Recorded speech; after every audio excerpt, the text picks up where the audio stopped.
میری خالہ بہت خوبصورت اور نوجوان تھی۔ وہ گھر میں اکیلی رہتی تھی اور مجھے اپنے پاس بلا لیتی اور اپنی تنہائی مٹاتی تھی۔ میں بھی خوش ہو کے خالہ کے پاس چلا جاتا اور اس کے ساتھ کچھ حسین لمحات بتاتا۔ ایک دن خالہ نے مجھے اپنے گھر بلایا۔ میں بھی خوش ہو کر خالہ کے گھر چلا گیا۔ میں جیسے خالہ کے گھر پہنچا تو خالہ واش روم سے نہا کر باہر آ رہی تھی۔ تو جیسے ہی میں نے خالہ کو دیکھا میرے ہوش ہی اڑ گئے۔ خالہ نے مجھے اپنا دکھا کر، میری خالہ بہت زیادہ خوبصورت تھی، ایسا لگتا ہی نہیں تھا کہ وہ ایک شادی شدہ عورت ہے۔ اس وقت میں اپنے خالو سلیم کے گھر میں رہنے آیا تھا کیونکہ امی ابو دونوں سعودیہ جا رہے تھے۔ پہلے جب چھوٹے خالو ابو سے ملنے مبارکباد دینے آئے تو انہوں نے ابو سے جاتے ہوئے کہا کہ امجد کو ہمارے گھر چھوڑ جائیں۔ ابو نے انہیں کافی منع کیا۔ اب امجد بڑا ہو گیا ہے اور اپنا خیال رکھ سکتا ہے، لیکن وہ نہیں مانے۔ انہوں نے ابو کو راضی کر لیا اور میری دلی خواہش پوری ہو گئی۔ میرے پاس ہمارے پرانے گھر کی چابی ہے جو خالی پڑا ہے، جسے میں اپنے مقاصد کے لیے بھرپور استعمال کرتا ہوں۔ خالہ پروین کی شادی میرے خالو سے کوئی 10 سال پہلے ہوئی تھی۔ میں اس وقت 10 سال کا تھا، مگر اس وقت خالہ کو دیکھ کر مجھے بہت اچھا لگتا تھا کیونکہ وہ نہ صرف خوبصورت تھی بلکہ دھیمے لہجے والی اور بھرپور جسم کی مالک تھی۔ خالو اور خالہ کی جوڑی مثالی سمجھی جاتی تھی، پر ابھی تک وہ دونوں اولاد کی نعمت سے محروم تھے اور شاید وہ دونوں سے اپنی قسمت کا لکھا سمجھ کر صبر کر بیٹھے تھے۔ خالہ اور خالو کا پیار بہت زیادہ تھا اور میرا اندازہ تھا کہ خالو نے ان کے ساتھ کوئی رات بھی ضائع نہیں کی ہوگی کیونکہ شادی کے بعد خالہ کا بدن انتہا کا دلکش ہو گیا تھا۔ خوبصورت تو پہلے ہی لاجواب تھی، مگر اب جسم کا ہر حصہ اپنی طرف بلاتا محسوس ہوتا۔ اس وقت جب خالہ گھر کی صفائی کر رہی تھی اور میں ٹی وی دیکھ رہا تھا، تب خالہ نے مجھ سے پوچھا، امجد بیٹا آج کالج نہیں جانا کیا؟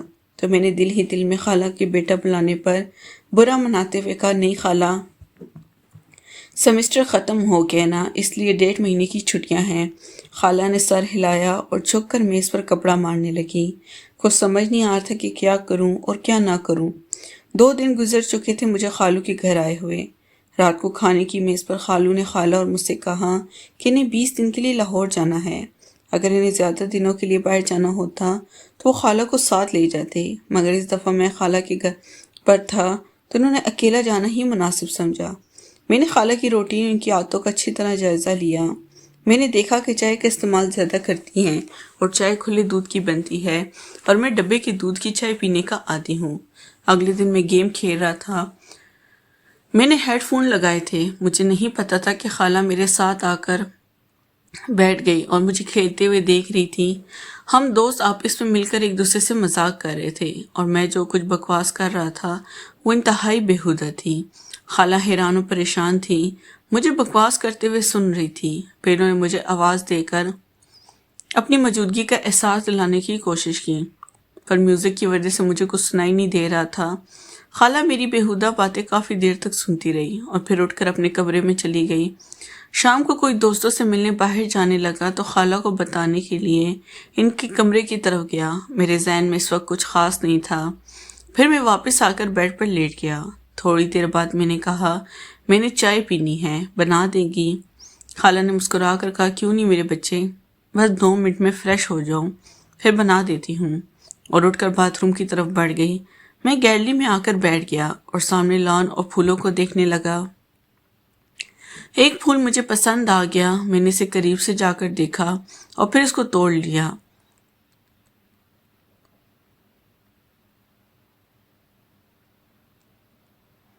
خالہ مجھے آواز دے رہی تھی، میں نے جواب دیا باہر ہوں، تو وہ ہاتھ میں ٹرے پکڑے باہر آئی جس میں 2 کپ چائے تھیں۔ انہوں نے 1 کپ مجھے پکڑایا اور دوسرا خود اٹھا کر میری میز پر رکھ دیا۔ میں نے وہ پھول جو ہاتھ میں پکڑا ہوا تھا خالہ کی طرف بڑھا دیا۔ خالہ نے مسکرا کر پھول میرے ہاتھ سے لے لیا اور کہا، شکریہ میرے بچے، میرے سارے ارمانوں پر پانی پڑ گیا تھا۔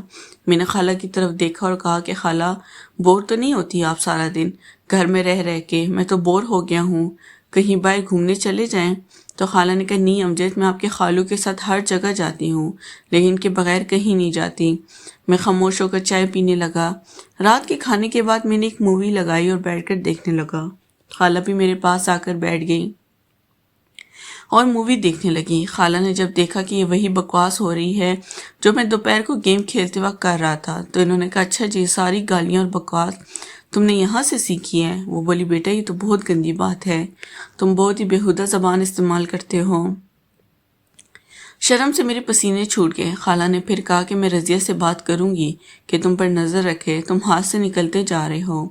میں نے نظر اٹھا کر دیکھا اور خالہ کو کہا کہ غلطی ہو گئی، معاف کر دیں، پر کیا کروں سب لڑکے اسی طرح کی بکواس کرتے ہیں، مجھے بھی جواب دینا ہوتا ہے تو اس طرح کی باتیں منہ سے نکلتی ہیں۔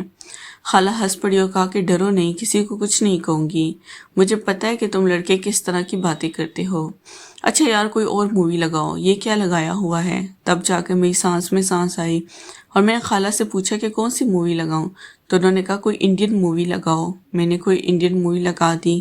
خالہ مووی دیکھ رہی تھی اور میں چوری چوری نہیں دیکھ رہا تھا۔ خالہ نے اپنی ایک ٹانگ اٹھا کر دوسری ٹانگ پر رکھی اور صوفے کی ٹیک اور بازو سے لگا کر آرام سے بیٹھ گئی۔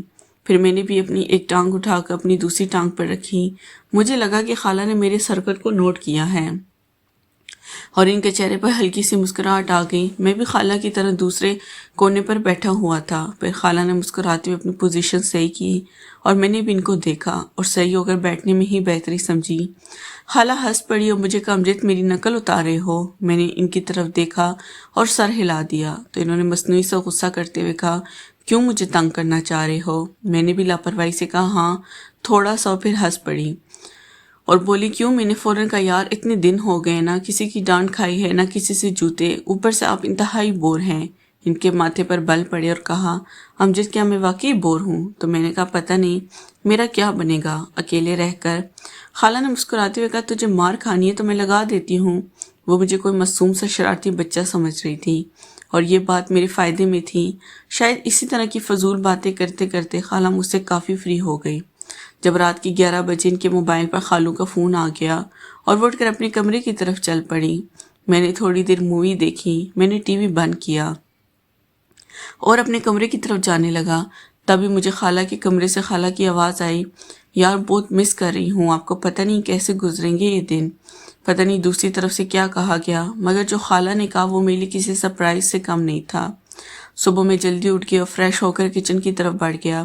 کچن میں کوئی نہیں تھا۔ میں نے خالہ کے کمرے کی طرف جا کر دیکھا تو دروازہ بند تھا، یعنی خالہ سو رہی ہیں۔ میں نے کچن میں جا کر اپنے لیے چائے بنائی اور پھر کچھ سلائس گرم کر کے میز پر بیٹھ کر ناشتہ کرنے لگا۔ میں ناشتہ کر رہا تھا کہ خالہ کمرے کا دروازہ کھلا اور وہ باہر نکلی۔ مجھے دیکھ کر تھوڑا شرمندہ ہوتے ہوئے کہا رات کو نیند نہیں آئی، بہت دیر سے سوئی اس لیے صبح جلدی نہیں اٹھ سکی۔ میں نے مسکرا کر کہا کوئی بات نہیں، آپ نے ناشتہ کرنا ہے نا، چلے آج آپ کا ناشتہ میں بناتا ہوں۔ وہ بولی تم اور ناشتہ، واہ کیا بات ہے۔ میں نے کہا فریش ہو کر آئیں، میں ناشتہ بناتا ہوں پھر بات کریں گے۔ خالہ نے سر ہلایا اور مسکراتی دوبارہ اپنے کمرے میں چلی گئی۔ تو میں نے کہا خالہ ناشتے میں کیا پسند فرمائیں گی؟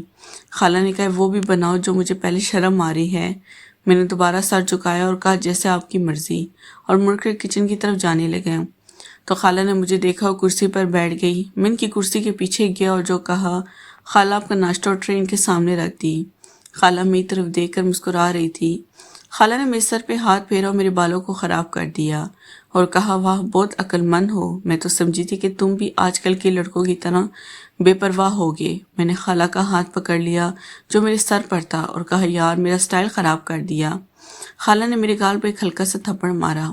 نیکسٹ پارٹ کے لیے چینل کو لازمی سبسکرائب کریں۔